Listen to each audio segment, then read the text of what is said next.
everybody. I've gotten a lot of requests on what I use for a foundation. So I'm going to do a foundation routine video for you guys. I've come on here with no makeup to scare you. So this is me without any makeup on. I've washed my face. So that is the first thing to do. Start with a clean slate. If you're somewhere where you can't, I guess, maybe wash your face, or you don't have enough time to do the water and everything, I would recommend any sort of hydrating washcloths. I would say like cleansing tissue. I wouldn't necessarily do the makeup removal one because sometimes those don't have cleansing for your skin products. They're just meant to get the makeup off. So when you sleep, if you don't sleep in your makeup, which is also a #1 rule for me, don't sleep in your makeup. As tempting and as tired as you may be, and I'm not saying I haven't done it, but I try not to, is sleep in your makeup. You sweat in your sleep, so it's good to just have a clean face in the very beginning. I also moisturize with this. So I start with a moisturizer. I actually use a BB cream as my moisturizer because it's basically, it's got all sorts of stuff. It primes, it brightens, it has SPF 30, which is really good. If I'm not going out and doing things, like if I'm going to the store or if I'm just going on an errand, I don't want to do full-on glam makeup, which is pretty much 99.9% of the time. I just use this, and I love it. I use Maybelline's Dream Fresh BB. I don't use any of the expensive ones. I've never tried the more expensive ones. Not saying they're not good, but this is just perfect for me. So I always use this first when I am doing my hardcore foundation. And I use it on my fingers, and I just rub it in. I try not to put anything underneath my eye because I actually, I'm from Arizona, and because of the dryness of Arizona, or at least Phoenix, Arizona, you basically, if you're from Arizona, if you're watching this near Arizona, I would recommend going out and getting the best eye cream possible. I went to a dermatologist and I found out that because I've lived in a dry climate for so long, we tend to start aging faster than normal underneath our eye, and I'm starting to see fine lines. So I try to put the least amount of product on my fine lines that aren't an eye cream and a concealer, but we'll get to that in a second. So here is with just the BB cream. As you can see, it brightened up, it kind of evened out my skin tone. I love it. SPF 30. I let that sit for a second, and then I use a primer sometimes, and then I don't. I started using this amazing Cosmetics anti-aging face primer. If I put a primer on that has silicone, or at least heavy silicone in it, for me personally, because I'm a combination skin, it tends to kind of like gather on my face towards the end of the day. So this doesn't have silicone, or if it does, it doesn't feel like it does. So I have been using this, and I really like it. So if you have a primer that really works well for you, that's great. I personally go through primers like crazy. I love primers only for basically filling in pores. I inherited my mother's skin. So I have her large pores on her cheeks. So it's something that I try to cover up. And this tends to make my foundation go on a lot smoother for my pores. So here is the foundation I use. It's Kat Von D's Lock-It Longwear foundation. I was curious to try this, and I actually ended up trying it when I found myself at the mall without makeup on. It was one of those errand days that I ended up having to go to the mall. So I didn't want to look like a zombie because I'm so pale that I tend to. So I was like, this is a perfect opportunity. I'll try it in Sephora. So I did, and I love it. I used to wear Makeup Forever's Matte Velvet. I also used to wear MAC's Pro Longwear, but that just, that was making me break out so bad. And I just, I don't know, it just didn't give me the coverage I really wanted. When I do dress up, I tend to do the retro look, so I tend to want completely flawless, velvety matte skin, and this delivers. I've turned on tons of my friends to this.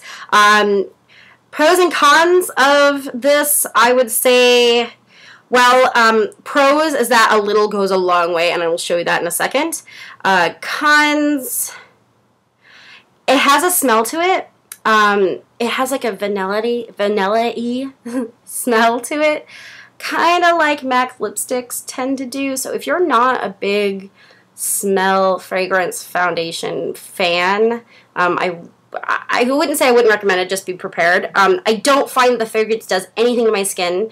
I've been using this now since it came out, which I believe was fall of last year.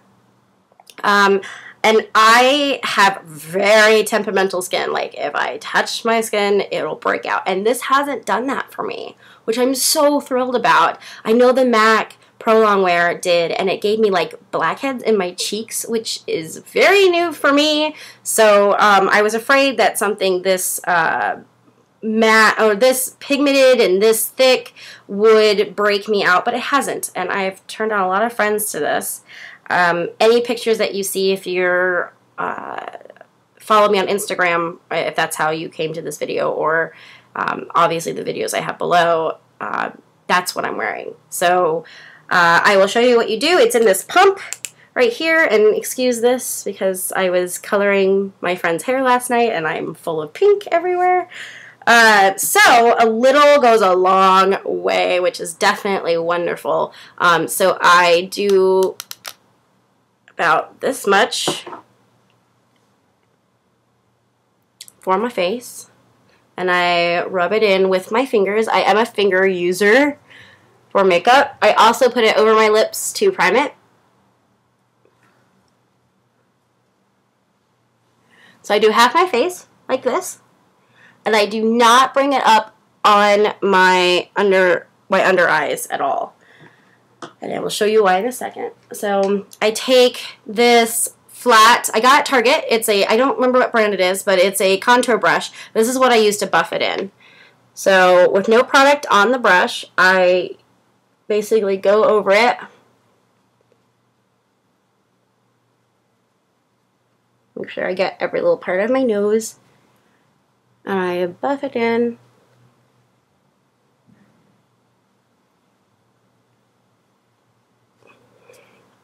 So there's that part, and then I'll take it and I'll do barely a half, like one little dot to do the rest of my forehead. And I'll put it on, I'll bring it up as close to my top of my hair as I can. I tended to put a little bit on my upper eye, and then I take the brush and I move it up closer and over my eyeball, over my top of my eyelid.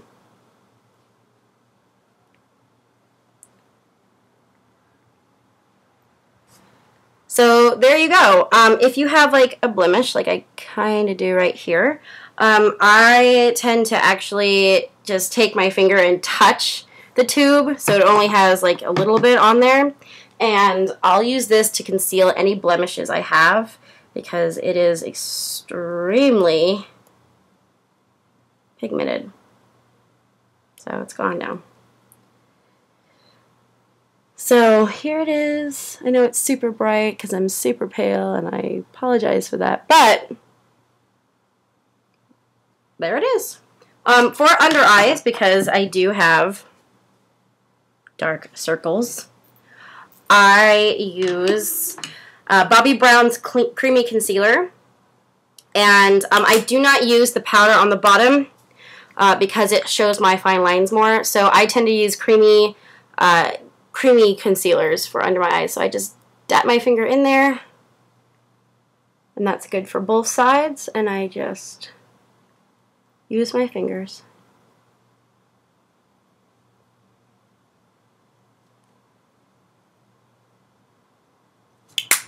Should probably use a mirror.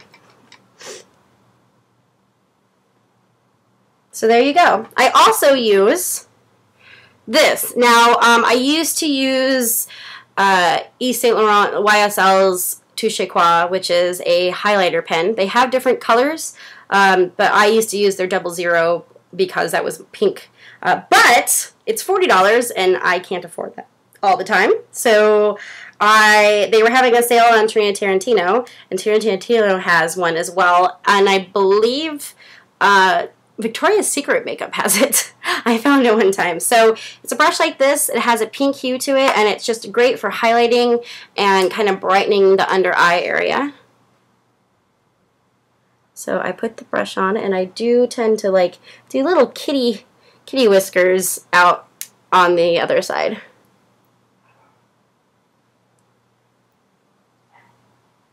So that's a mess, right? You can't walk out looking like that. So I just take my finger and I blend it in. Here's a trick that I have learned. If you pull or put highlighter or even shimmery shadow right here on your eye, it'll brighten up your eye area immensely. So here's my brightened under eyes, which looks a lot better, and it just kind of opens up my eyes, which I personally really like because I am so pale that my skin's almost extremely see-through underneath my eyes. And the last technique I use is an HD powder. I use e.l.f.'s high definition powder. It works very well. You can use Makeup Forever's high def. I recommend that too. That's lovely as well. And I use a kabuki brush, and I actually got the kabuki brush for e.l.f. as well. And I just dab it in there. It does kind of make a mess, so be prepared. And I just kind of set my foundation with it. I don't go underneath my eyes to keep the creaminess. And there you have it. That is my foundation routine. Clearly I look a little more dead because I have foundation on my lips, but it's to prime my lips later for my lipstick. I guess the best thing I can say is for foundation, for color-wise, I really truly feel that Makeup Forever is the best for color matching for all skin tones. Dark skin tones, more brown like cocoa skin tones, olive skin tones. I feel like they are the best. Bobbi Brown is pretty good as well for color range. But the best thing to do if you really are wondering about what foundation you should use, I mean, it's biased because I used to be a manager at Sephora, but go to Sephora. Go on a day where it's not very crowded. Ask one of the girls, be like, hey, I'm looking for a foundation.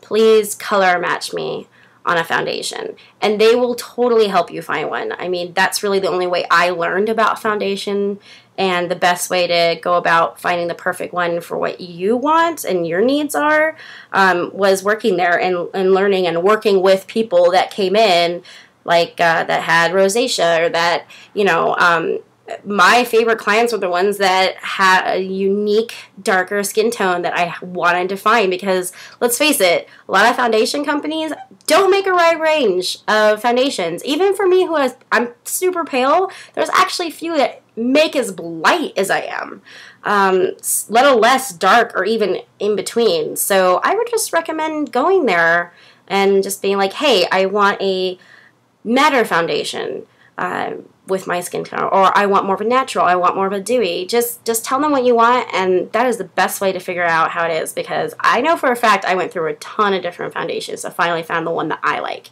Kat Von D doesn't have a large range, but if you are really pale like I am, I use number 44, which is the second to lightest. There's a lighter one than me, and that was too light for me.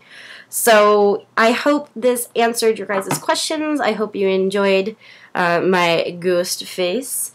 And again, if you have any other questions about foundation, please write or comment. And I hope all of you have a wonderful, wonderful rest of your day. Bye!